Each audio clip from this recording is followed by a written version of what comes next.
Hello everyone, कैसे हैं बच्चे। आई होप सारे स्टूडेंट बेहतरीन होंगे। आइए हमारे इस चैनल एन स्टार स्टडी में आपका स्वागत है। तो दोस्तों, आज मैं उस बच्चे का डाउट लेकर आया हूँ। उस बच्चे का डाउट क्या है? उस बच्चे ने मुझसे कहा है कि सर, मैं कई जगह से मैंने ये प्रकाश का परावर्तन पढ़ लिया। प्रकाश का परावर्तन का चैप्टर पढ़ा है सर मैंने। इसमें मेरा अभी तक डाउट क्लियर नहीं हो पा रहा है। मेरे कोई डाउट है। कोई सर कहते हैं प्रकाश क्या होता है, कुछ कैसे होता है। मैंने बताया उससे, मेरा बेटा, कि देख, सबके तरीके अलग होते हैं पढ़ाने के, लेकिन अगर तुझे सब में डाउट लगता है तो एनसीईआरटी की किताब पकड़ अपनी और उससे। उसने कहा कि मैंने सर एनसीईआरटी पढ़ी है, तो एनसीईआरटी भी नहीं आई उसके समझ। मैंने कहा था चल भाई, जब तेरी ये डाउट है तो जब मैं आपके लिए वीडियो बना रहा हूँ तो क्या है कि मैं आपके डाउट ही क्लियर करने, ना कि मैं आपको एक कंपटीशन एग्जाम की तैयारी करा रहा हूँ। नहीं ना, सिर्फ 12th के लिए पढ़ा रहा हूँ मैं और 11th के लिए। और जो डाउट्स हैं, जो चीज़ों में प्रॉब्लम होती है बच्चों को, जहाँ कंफ्यूज होते हैं, वो मैं डिटेल में पढ़ाता हूँ आपको। हर चीज़ डिटेल में पढ़ाता हूँ कि आपको याद आ जाए, समझ में आ जाए। मैंने उससे कहा भी था कि मैं दिसंबर में जाकर नवंबर में जाकर मैं क्लास चालू करूंगा। उसमें मैं पीडीएफ स्लाइडों के साथ लाया करूंगा, एक एक चीज, एक एक लाइन हेडलाइट कराकर पढ़ाया करूंगा। मैं तुम्हें बिल्कुल एक एक लाइन एनसीईआरटी की पढ़ाऊंगा मैं आपको, फिजिक्स में भी 10th क्लास में। ये बात है हमारी 10th क्लास के लिए। ये क्लास बहुत इंपॉर्टेंट है तो ये 12th के लिए भी, लेकिन 10th के लिए तो ये बहुत इंपॉर्टेंट है, क्योंकि उस बच्चे के लिए मैं 10th की क्लास की आज एनसीईआरटी के साथ उसको रीड कराऊंगा। और आई होप अगर आपको समझ में आए, कहीं कंफ्यूज हो तो आपका भी क्लियर हो जाएगा। तो हम पढ़ते हैं कि प्रकाश क्या है। सबसे पहली बात क्या है भाई, प्रकाश क्या चीज है। कुछ कहते हैं कि प्रकाश दिखा देता, नहीं भाई। प्रकाश, सूरज, सूर्य का है, प्रकाश नहीं है। प्रकाश का स्रोत है मेरे दोस्त, मेरी बात ध्यान पे रखो। मैं क्लास चालू कर रही हूँ। प्रकाश नहीं, प्रकाश का स्रोत। बल्ब, बल्ब प्रकाश नहीं है, प्रकाश नहीं होता बल्ब, प्रकाश का स्रोत। मोमबत्ती जली, प्रकाश का स्रोत। प्रकाश का परावर्तन कहाँ होता? प्रकाश का परावर्तन वायु, कांच में होता, क्योंकि उनमें पार हो जाता है। लेकिन प्रकाश का परावर्तन किस चीज में नहीं होता? लोहा, लकड़ी, क्या इनमें पार हो जाता है? होता है कि नहीं? आपने देखा होगा हमें, क्या हम पारदर्शी हैं, अपारदर्शी? हम अपारदर्शी हो जाते हैं। कैसे? जब ये प्रकाश आया, जब प्रकाश मेरे पास पड़ा, जिस तरीके से मेरे पास प्रकाश पड़ा, ये मेरे सामने बल्ब लग रहा है मेरे भाई, बल्ब, ये बल्ब, जब प्रकाश मेरे पास पड़ा, जब मेरे पास प्रकाश पड़ा तो प्रकाश की परछाई वहां दिखाई दी, तो प्रकाश मेरे पार, मतलब मेरे अंदर को पार नहीं हुआ, तो मैं क्या हुआ? अपारदर्शी हुआ, है ना। पारदर्शी बल्ब, प्रकाश जिसमें पार हो जाए, जैसे भाई कांच है, आपने कांच देखा होगा, कांच की किरणों में से निकल कर प्रकाश वापस चले जाता, कुछ अंदर भी निकल जाता। जैसे वो हमारे रदरफोर्ड ने उसमें करा था, एक्सपेरिमेंट करा फिजिक्स की क्लास में, वो चलो अलग हो, लेकिन हम अपने रिलेटिव से पढ़ रहे हैं। ठीक, अब प्रकाश का परावर्तन होता है। देखो मैं तुम्हें एनसीईआरटी की लाइन से देता हूं। एनसीईआरटी की किताब है ये, हमारा पेज नंबर है 197। इसमें दिया है, देखो सबसे महन बात क्या है हमारी, प्रकाश सरल रेखा में चलता है मेरे भाई। क्या? प्रकाश सरल रेखा में चलता है। क्यों चलता है? देखो सुनो, पहले ही बात इसमें लिख रहा है प्रकाश के गुण। प्रकाश के गुण, प्रकाश के गुण। प्रकाश सरल रेखा में चलता है। ठीक, प्रकाश सरल रेखा में चलता, बिल्कुल बात है, बहुत मोस्ट टॉपिक है कि प्रकाश सरल रेखा में चलता। अगली बात है इसमें, देखो भाई, आपसे मैं ये जो लिखा हूं, मैं आपको किताब से थोड़ी सी, मैं उस लड़के के लिए ज्यादा इंपॉर्टेंट बना रहा हूं।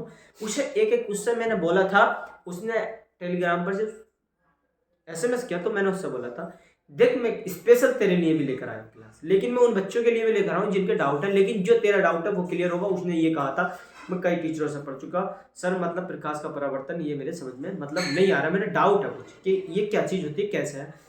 तो मैंने कहा उससे एनसीईआरटी पढ़ ला, लेकिन कल भी उसका जब मैंने केमिकल बॉन्डिंग की क्लास डाली थी, तो उसने डाउट क्लियर पर, मतलब हमारे टेलीग्राम पर, जो टेलीग्राम का नाम है हमारा नादिर अजहरी के नाम से, उस पर ने कमेंट करे थे। तो उसने भी बताया, उसमें बताया कि सर किताब से तो और भी समझ में नहीं आ रहा सर, तो मैंने कहा चल मैं आपको एक एक तेरे को एक एक लाइन कर मैं तुम्हें एक एक लाइन कर बताऊंगा कि क्या चीज क्या है। देखो सुनते रहो मेरी बात। हमने इसमें लिख रहा है प्रकाश के स्रोत, ये पढ़ लोगे हेडिंग, इसमें कोई बात नहीं है ना। प्रकाश के स्रोत अभी मैं बता रहे थे सूर्य तारे प्रकाश की प्राकृतिक स्रोत है ना। स्रोत ही तो बताया मैंने कि प्रकाश ये स्रोत। अब इसके बाद हम पढ़ते हैं भाई सबसे मेन चीज प्रकाश की। अच्छा, प्रकाश विद्युत चुंबकीय तरंगों के रूप में चलता है। हाँ समझ में। प्रकाश जो होता है जैसे जैसे विद्युत चुंबकीय तरंगे चलेंगी उसी प्रकार उसी दिशा में प्रकाश चलेगा। अब इससे अगली प्रकाश उसी दिशा में। अब कुछ कहते हैं कि प्रकाश दिखाई देता, नहीं भाई प्रकाश दिखाई नहीं देता। प्रकाश स्वयं दिखाई नहीं देता लेकिन उसकी वजह से हमें वस्तुएं दिखाई देती हैं। ये बात है, ये बना हमारा मोस्ट टॉपिक। यहां पर कंफ्यूज था इसका। कई टीचर ने कहा प्रकाश दिखाई देता, नहीं प्रकाश दिखाई नहीं देता, स्वयं प्रकाश की वजह से हमें वस्तुएं दिखाई दे रही है। हेडिंग नंबर 3 है। आप कहते हैं आज साइंस की किताब निकालो अपनी, पेज नंबर 197 है। इसमें लिख रहा है देखो प्रकाश स्वयं दिखाई नहीं देता लेकिन इसकी सहायता से वस्तुएं दिखाई देती है। मेरे तो आई बात समझ आई प्रकाश क्या बात है। अब भाई ये बात कैसे हुई, मतलब प्रकाश दिखाई नहीं देता लेकिन प्रकाश की वजह से हमें वस्तु दिखाई देती है। बिल्कुल सही बात, बिल्कुल। दो कैसे भाई, मैं इस रूम में हूं, ठीक है, इस रूम में एक अंधेरा छा जाए, बहुत ज्यादा अंधेरा, अब मुझे कुछ नहीं दिखाई दे। वहां पर एक मोमबत्ती सी जल जाए या किसी बॉल का बल्ब जल जाए तो उसका प्रकाश मेरी आंखों पे पड़ेगा, फिर मेरी आंखों का परावर्तन उसी वापसी उसी दिशा में चला जाएगा। ये प्रकाश दिखाई देता। आपने देखा होगा एक सूरज जब निकलता है तो उसकी किरणें एक पेड़ पर जाएंगी, पेड़ पर जाने के बाद वो हमारी आंखों पर टकराएंगी। जब हमारी आंखों पर वो प्रकाश टकराएगा तो फिर हम उन्हीं आंखों से उसी दिशा को वापसी देखेंगे। तो वो प्रकाश का वो होता है प्रकाश का परावर्तन। इसे कहते हैं हम प्रकाश का परावर्तन। भाई ये चोबा ये देखो ये लग रहा है। अब इस चीज को हम देख रहे हैं क्योंकि इसमें प्रकाश की किरणें आकर लग रही, पहले इस पे लग रही है ना, जब तो देख रहे हैं हम इसको भी। अब यहां पर अंधेरा हो जाए तो नहीं दिखेगा, तो प्रकाश दिखता नहीं लेकिन प्रकाश की वजह से वस्तुएं दिखाई देती है। क्या भाई आपकी ये समझ में आया ये बात? हाँ बिल्कुल समझ में। अब इसी के बाद अगली चाल है, अगला टॉपिक है, अगली बात है हमारे हेडिंग नंबर 4 है। इसमें प्रकाश निर्वात में चलता है, इसकी चाल। अच्छा प्रकाश के निर्वात की चाल तो तुम्हें सबको पता होगा मेरे दोस्त, है ना, ये तो पता है ना, प्रति सेंटीमीटर होता है ये तो। अच्छा इसके बाद प्रकाश का परावर्तन कैसे होता है उसने एक बात बताई थी, लेकिन मैं थोड़ी सी और एक्स्ट्रा बात बता दूं तुम्हें। देखो ये लिख रहा है चमकदार तलों पर प्रकाश का परावर्तन होता है। जहां चमकदार तल होते वहां प्रकाश का परावर्तन होता है। आपने सभी स्टूडेंट्स ने कांच के एग्जाम्पल सबने सुने, सभी स्टूडेंट ने एक स्टील के जग में पानी पिया होगा, सभी स्टूडेंट ने एक स्टील के चमकदार चम्मच से सिवैयां खाई होंगी, खीरें खाई होंगी, है ना, हलवा खाया होगा। तो आपने कभी उसे सूरज में देखना तो उसकी किरणें वापस जाएंगी तो चमकदार तल पर पड़ती है, चमकदार तल। प्रकाश का परावर्तन हमेशा चमकदार तल पर ही होता है। यह बात मैंने कही है और इस बात को याद रखना। क्या प्रकाश का परावर्तन हमेशा चमकदार तल पर होता है। आगे आएंगे, अभी डायग्राम भी बनाकर समझाऊंगा मैं, इससे आओ चलते हैं। यदि प्रकाश एक पारदर्शी माध्यम से दूसरे में जाता है तो प्रकाश का परावर्तन होता है। ये भी बात सही। अब हम इसके बाद आते हैं, हम लिखते हैं प्रकाश का परावर्तन। क्या लिखते हैं? प्रकाश का परावर्तन। भाई यो बात लिख लिया आपने, प्रकाश का परावर्तन है ये बात। अब मेरी बात को लिख भी देना, मैं बोलूंगा इतने आराम से कि आपको समझ में। सुनो, जब प्रकाश किरण किसी माध्यम में चलती है, मतलब जब प्रकाश की किरण किसी माध्यम में चलती है हुई किसी चमकदार तल पर आपतित होती है तो वह तल से टकराकर उसी माध्यम में वापस लौट आती है, ये प्रकाश का परावर्तन कहलाता है। जैसे प्रकाश किसी दर्पण से टकराकर वापस उसी माध्यम में लौटना, लौटना प्रकाश जिस तल से टकराकर परावर्तित होता है वह तल परावर्तक तल कहलाता है। मतलब जहां परावर्तित होता है, परावर्तित, अच्छा परावर्तक। हमने बोला कि जिस माध्यम से टकराकर वापसी, भाई ये है हमारा एक परावर्तक। क्या बना दिया भाई मैंने, ये बना दिया मैंने भाई एक ऐसे करके, क्या कहते हैं, कंगा, बालों में काटने वाला कंगा नहीं समझना, ये है प्रकाश का परावर्तक, ये है परावर्तक।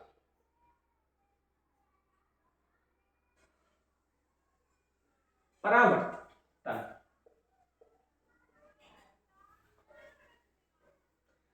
भाई यहां से ये चिकने तले ने नीचे वाले, यहां से एक टकराई एक रेखा इधर गई, भाई एक रेखा इस दिशा में गई। जब ये टकराकर इस दिशा में गई तो ये कौन सी होगी, अपरिवर्तित होगी। आप क्या होगा, जब ये वाली किरण टकराएगी तो क्या होगी बताइए। अब ये वाली किरण जब टकराएगी तो क्या होगी, ये आपतित किरण होगी। क्या होगी,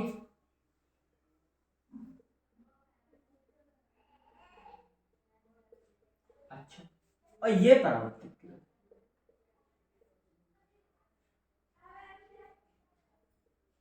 परावर्तित किरण लिख लेना मेरे भाई। अच्छा पूरे पे बना दू ना, छोड़ो छोड़ो छोड़ो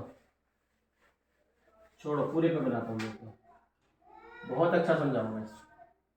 ये टॉपिक आपको क्लियर हो जाएगा मेरे भाई, बिल्कुल क्लियर हो जाएगा,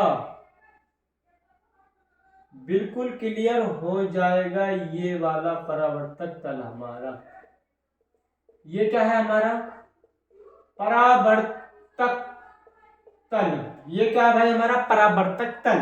ठीक, एक रेखा इधर गई भाई जब टकराई तो भाई एक इधर जाएगी, बिल्कुल सही बात है, एक इधर गई एक इधर गई, इससे क्या है, ये आपतित किरण है। क्या है, आपतित किरण।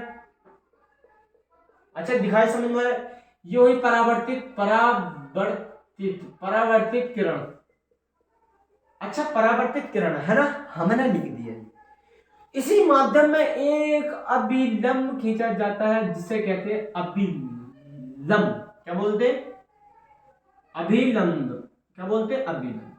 अच्छा भाई अब इसे अभिलंब बोलते हैं। भाई ये कौन सा बिंदु है, ये ओ बिंदु है भाई, इसे अभिलंब को हमने एन से प्रदर्शित कर दिया। ठीक, इसे भाई बी मान लो, परावर्तित किरण को बी मान लो, इस किरण को ए मान लो, है ना। अब बात आती है हमारा जो होता है, देखो प्रकाश का परावर्तन दो प्रकार का होता है मेरे दोस्त। दो प्रकार का कौन सा होता है, नंबर पहला, नंबर पहली बात आती है, एक परावर्तित ये होता है ना, और एक ये होता है। भाई इसमें तो मार्कर चला नहीं, अच्छा चल गया भाई, ये होता, एक ये होता और एक ये होता है ना। अब ये होता हमसे पूछता है पहले नियम में, भाई पहले नियम में क्या पूछता, पहले नियम में पूछता है, पहले नियम लिखते हैं हम, प्रकाश का परावर्तन का दो नियम होते हैं, कौन कौन से। पहला नियम है हमारा कि आपतित किरण, क्या है मेरे दोस्त, इसमें लिख रहा है तो लिख रहा है, लेकिन जैसे मैं समझाऊंगा आपको याद हो जाएगा। आपतित किरण, आपतित किरण किसी माध्यम ए और ओ अभिलंब के बीच, मेरी बात समझ में आई, आपतित किरण किसी माध्यम ए और ओ, ए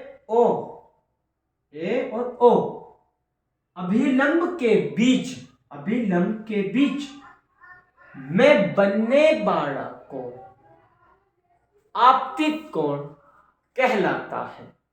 आपतित कोण कहलाता है जिसे हम आई से प्रदर्शित करते हैं भाई। हाँ आया समझ में, आया समझ में कि आया ये नहीं आया समझ में, बिल्कुल बताओ मुझे आप, ये बात आया या नहीं आया समझ में। हाँ तो क्या हुआ, अब ये ए नहीं आया समझ में, मुझे ये दिख रहा है, मैं ये देख रहा हूँ यार भाई, ये चमक नहीं रहा ना, है ना, कौन सा नहीं चमक रहा, अच्छा ये ए नहीं चमक रहा आपको, ए नहीं चमक रहा, ए भाई ये ए बिंदु दे रखा है, आपको समझ में आएगा शायद, अब आया है ना ये। अब ए, ये है हमारा ए बिंदु, है ना, ये ए बिंदु, अब आया समझ में, ये ए। हमने ए नाम दे दिया इस वाली किरण को, इस वाली किरण को ओ दे दिया। 1 मिनट और सुनो, सही से सुनो, सही से बिल्कुल समझ में आ जाएगा। देखो सुनो, आपतित किरण है ना, ये हमारी आ रही है आपतित किरण, ये परावर्तित किरण हुई, बिल्कुल सही बात। ये कौन सी है, अभिलंब है, ये अभिलंब है। इन दोनों किरणों के बीच में से माध्यम में से खींचा एक रेखा, तो उसे कहते हैं अभिलंब, जिसे हमने एन नाम दे दिया। आपतित किरण को ए प्रदर्शित कर दिया, बी को बी से, जहां पर ये तीनों जुड़े उनसे हमने ओ बिंदु दे दिया। बिल्कुल सही बात, यहां तक क्लियर दोस्त, क्लियर हो चुका होगा। अब इसके बाद पढ़ते हैं हम आपतित किरण।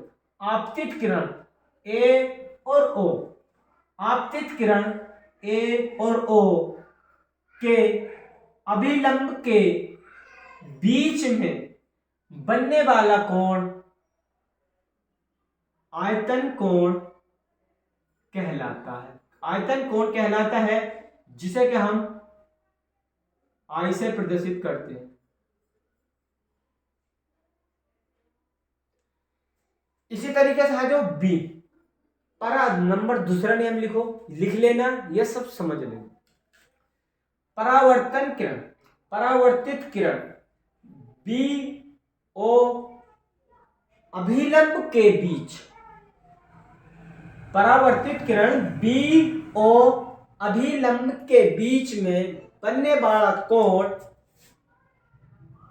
परावर्तन कोण कहलाता, परावर्तन कोण कहलाता है, जिसे हम आर से प्रदर्शित करते हैं। ये परावर्तन लिखा, परावर्तन मार करने चल रहा भाई क्या, तो ये क्या कहलाता, परावर्तन कोण कहलाता। आई होप कि आपको समझ में आ रहा हो, सारी बात क्लियर होगी। तो आज की बात यहीं तक है, और यही तक हमारा टॉपिक था। इसके बाद हमारा क्या होता है भाई, ये होता है हमारा आई बराबर होता है हमारा आर। अच्छा, इसका मतलब भी चलो मैं बताते चलूं, आई आर मतलब ये है भाई, अगर आई कोण हमारा, न्यूमेरिकल करोगे, कराऊंगा अभी नहीं, लेकिन जिस दिन में क्वेश्चन की प्रैक्टिस आएगी, सीरीज आएगी हमारी, तो लाइव क्वेश्चन लिखो हुआ करेगा आपके पास, सब चीज लाइव डिजिटल बोर्ड पर कराऊंगा मैं वो सब। आई जितना आई का कोण होगा भाई, अगर आई का कोण हमें 60 दे रखा है, तो भाई तो आयतन कोण भी हमारा आर, परावर्तन कोण भी हमारा 60 डिग्री होगा। अगर हमारा आयतन कोण इतना दे रखा होगा, 90 दे रखा होगा, तो भाई परावर्तन कोण भी 90 होगा। लेकिन 90 होगा, आपसे ये पूछेगा कि इसका कोण इतना है, तो इसका आर का कोण कितना होगा, तो इसका भी इतना ही होगा। ठीक है, तो आई होप कि आपको ये क्लियर होगी, आप ये याद कर लेना, आई बराबर होता आर। ठीक, तो हमारा लेक्चर यहीं तक था, आगे हम मिलेंगे। ये क्लास नहीं हो पाएगी परावर्तन की, लेकिन हम आगे पढ़ेंगे, परावर्तन की क्लासें करेंगे। अगर किसी और बच्चे का कोई चीज में डाउट हो, किसी भी सब्जेक्ट में, किसी भी टॉपिक में आपको कोई डाउट हो, तो हमारे टेलीग्राम चैनल पर जुड़िए, या हमारे इस यूट्यूब के इस पर कमेंट करिए, और हमारे वीडियो को ज़्यादा से ज़्यादा शेयर करिए, और चैनल को सब्सक्राइब करिए।